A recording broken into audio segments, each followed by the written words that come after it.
तो मैंने 18 साल पुराने अपनी स्टडीज में देखा था कि 18 साल पुराने एम्ब्रियो से भी एक लेडी ने कंसीव किया। सो डॉक्टर, मेरा आपसे पहला सवाल ये होगा कि इनफर्टिलिटी क्या होती है?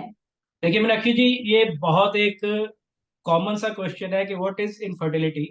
एज वी ऑल नो कि जब कभी भी किसी कपल को मैरिज के 1 साल के बाद ट्राई करने के बावजूद भी बेबी कंसीव नहीं होता, तो उस चीज को हम इनफर्टिलिटी कह देते हैं।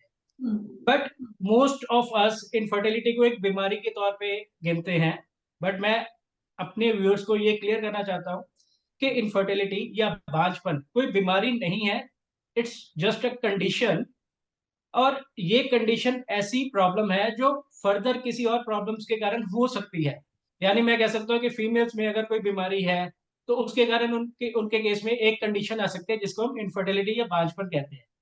सिमिलरली मेल्स में भी ऐसी कई प्रॉब्लम्स हैं जिसके कारण ये कंडीशन जो है इनफर्टिलिटी की उन कपल्स में आ जाती है। डॉक्टर, अगर मैं बात करूं प्रोसीजर्स की, सो अगर किसी को इनफर्टिलिटी है, सो ऐसे में कौन कौन से प्रोसीजर्स रिकमेंड किए जाते हैं? जैसे मैंने अभी आपको बताया कि इनफर्टिलिटी कंडीशंस के कारण हम देखते हैं कि इनफर्टिलिटी मेल की है या फीमेल की प्रॉब्लम के कारण हो रही है। तो सबसे पहले हमारा जो मेन पार्ट रहता है दैट इज डायग्नोसिस। हमारा जो मेन फोकस है वो डायग्नोस के ऊपर है। जब भी हमारे पास कोई कपल आता है हम उनको प्रॉपर स्क्रीन करते हैं। स्क्रीन करने के बाद हम ये देखते हैं कि वो जो प्रॉब्लम उनकी है वो मेल फैक्टर के कारण है या फीमेल फैक्टर के कारण है। अगर मेल है तो उसमें स्पर्म्स की कोई प्रॉब्लम हो सकती है या कोई सेक्सुअल इश्यूज भी हो सकते हैं जिसके कारण वो जो मेल है वो कंसीव अपनी वाइफ को करवाने के काबिल नहीं हो पा रहा। सिमिलरली अगर फीमेल्स की कोई प्रॉब्लम्स है तो पीसीओडी भी हो सकती है, मेंस्ट्रुअल प्रॉब्लम्स भी हो सकती हैं, वेट गेन के कारण उनके एग्स में प्रॉब्लम्स भी आ सकती हैं। तो जब हम हमारे पास कोई भी कपल आता है हम उनको प्रॉपर स्क्रीन करते हैं। जो पॉसिबल टेस्ट होते हैं उनके प्रॉपर वो टेस्ट करवाए जाते हैं। उसके अकॉर्डिंग हम एक कंक्लूजन निकालते हैं कि वो मेल फैक्टर के कारण इनफर्टिलिटी है या फीमेल के कारण है। उसके अकॉर्डिंग ही फिर उसका ट्रीटमेंट जो है हम उस कपल में कैरी ऑन करते हैं। एंड डॉक्टर, हमने दो टर्म्स बहुत सुने हैं, आईयूआई एंड आईवीएफ। अगर आप मुझे बता पाए इन दोनों में डिफरेंस क्या है? देखिए एक ना आईयूआई को मैं बहुत सिंपल से तरीके से आपको एक्सप्लेन करूंगा। मेरा जो मेथड है किसी को समझाने का वो ये है कि एक लेमैन को भी वो समझ आ जाए। तो हमने ये देखा कि जिन लोगों के पास गायें या भैंसें होती हैं वो वो क्या करते हैं, उनको कंसीव कराने के लिए इंजेक्शंस यूज करते हैं। Hmm. That is IUI, intra uterine insemination. ये जो स्पर्म्स थे वो स्पर्म्स एक इंजेक्शन के जरिए फीमेल के अंदर इंजेक्ट किए गए प्रॉपर प्रोसीजर के थ्रू। तब उनको उस आर्टिफिशियल इंसेमिनेशन से जो है कंसीव हुआ, जिसको हम आईयूआई यानी इंट्रा यूट्राइन इंसेमिनेशन कहते हैं। स्पर्म इंजेक्शन के थ्रू वो जो है कपल को कंसीव कराते हैं हम। और अगर मैं आईवीएफ की बात करूं that is in vitro fertilisation, जिसको हम टेस्ट ट्यूब बेबी भी कहते हैं। उसमें क्या होता है कि हम प्रॉपर पहले जो फीमेल है उसको स्क्रीन करते हैं। उसके प्रॉपर एग्स बनाए जाते हैं। उनके जो एग्स हैं वो फिर हम रिट्रीव करते हैं, यानी पहले उनके ओवरीज में से अंडेदानियों में से एग्स निकालते हैं प्रोसीजर्स के थ्रू। उसके बाद उन्हीं के हस्बैंड के स्पर्म्स लेकर उसको एक टेस्ट ट्यूब में रख के एम्ब्रियोज रेडी करते हैं। यानी मैं कह सकता हूं कि हम एक बीज तैयार करते हैं। जब वो बीज यानी एम्ब्रियो रेडी हो जाता है उसके बाद फिर से हम फीमेल का इंटरनल एनवायरनमेंट चेक करते हैं जिसमें यूट्रस और उसकी बच्चेदानी की जो लाइनिंग है जिसको हम एंड्रोमेट्रियम कहते हैं उसको हम प्रॉपर तरीके से रेडी करते हैं, यानी एक सॉइल को अच्छे से हम रेडी करते हैं।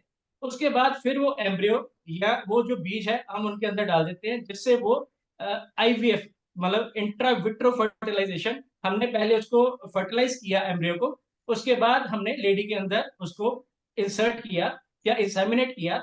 उसके थ्रू जो बेबी कंसीव होते हैं उसको हम आईवीएफ कहते हैं। और आईयूआई और आईवीएफ में एक बहुत बड़ा डिफरेंस ये भी है कि आईयूआई जो है वो बहुत कॉस्ट इफेक्टिव प्रोसीजर है जिसकी कॉस्ट हार्डली 15 से 20 हजार आती है। और ऑन दी अदर हैंड अगर मैं आईवीएफ की बात करूं तो वो इन लैक्स है, मतलब उसका minimum cost 1.5 lakhs.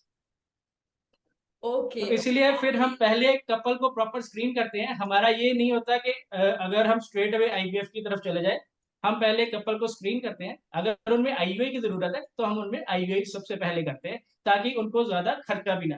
And doctor अगर मैं आईवीएफ की बात करूं, सो कितना टाइम लगता है फ्रॉम स्टार्ट टू एंड, जितने भी प्रोसेस होते हैं उनमें? देखिए मीनाक्षी जी, सिंपल सा प्रोसीजर है आईवीएफ में। अगर मैं बात करूं, it will take around 2 to 5 months। क्योंकि हमारा सबसे पहला पार्ट क्या है, जब भी आईवीएफ के लिए हमारे पास कोई भी फीमेल आती है, आईवीएफ में हमें उनके एग्स जो है वो चाहिए, और एग्स को तैयार करने के लिए लगभग हमें 1 से 1.5 महीने का समय लग जाता है। एक बार जब वो एग्स रेडी हो जाते हैं, तो फिर हम उनको रिट्रीव करते हैं, यानी पिकअप करते हैं एग्स का, उनकी ओवरी से यानी अंडेदानियों से डायरेक्टली उन एग्स को पिक करते हैं। उन एग्स को पिक करने के बाद सेम डे हम उनके हस्बैंड के स्पर्म्स लेकर उसको टेस्ट ट्यूब में डालकर एक एम्ब्रियो रेडी करते हैं। फिर हम 2 या 3 दिन के बाद देखते हैं कि वो एम्ब्रियोस कितने तैयार हो गए, 10 तैयार हुए, 15 तैयार हुए। और उसमें जो गवर्नमेंट के रूल्स के अकॉर्डिंग हम मिनिमम 2 से मैक्सिमम 3 एम्ब्रियोस एक लेडी में जो है वो ट्रांसफर कर सकते हैं। तो जब ये प्रोसीजर स्टार्ट होता है, एग्स को रिट्रीव करके एम्ब्रियो रेडी करने के लिए हमें 1.5 से 2 महीने का टाइम लगता है। उसके बाद हम देखते हैं कि वो फीमेल में हम जो एम्ब्रियोज है किस टाइम पे उनके अंदर डाल सकते हैं, जिसको हम एम्ब्रियो ट्रांसफर या ईटी कहते हैं। तो कई बार क्या होता है, कुछ फीमेल्स का जो इंटरनल एनवायरनमेंट है वो उस साइकिल में रेडी नहीं होता, तो शायद वो उस साइकिल में हम एम्ब्रियो ट्रांसफर नहीं करके नेक्स्ट साइकिल तक उनको लेके जाते हैं। तो it will take around 2 to 5 months में रफली मान के चलता हूँ कि 2 से 5 महीने में हम ये पूरा प्रोसीजर कर देते हैं। एंड डॉक्टर अगर मैं आपसे पूछूं कि फ्रोजन एग्स या फिर फ्रेश एग्स, इन दोनों में से ज्यादा बेटर रिजल्ट्स कौन से एग्स देते हैं, तो आप क्या कहेंगे? देखिए मीनाक्षी जी, क्वेश्चन तो ये भी बहुत ही अच्छा आपने पूछा है। मैंने अपनी लाइफ में अपने जो एक्सपीरियंस में, मैंने इवन स्टडीज में भी ये सुना कि 18 साल पुराने जो एम्ब्रियोज थे, बेसिकली क्या होता है, एग्स नहीं फ्रोजन होते, एम्ब्रियोज होते हैं। एग एग और स्पर्म के मेल से जो हम बीज तैयार करते हैं उसको एम्ब्रियो कहते हैं। तो फ्रोजन एम्ब्रियोज जो है वो यूज करते हैं हम।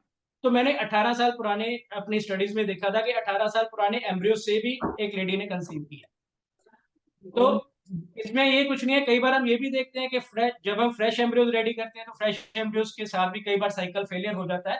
But on the other hand, अगर मैं फ्रोजन की बात करूं तो 18 साल पुराने जो फ्रीज्ड एम्ब्रियो से, उससे भी लेडीज ने कंसीव किया है। राइट, थैंक तो यू। ये तो मैं वही कहूंगा कि ये कुदरत के हाथ में है। These things are not in our hand. We are next to God, we are not God, we are next to God. Thank you so very much doctor, and आपने अपने बिजी शेड्यूल से हमारे लिए वक्त निकाला। जी मनी हेल्थ शो की पूरी team आपको थैंक यू कहना चाहती है।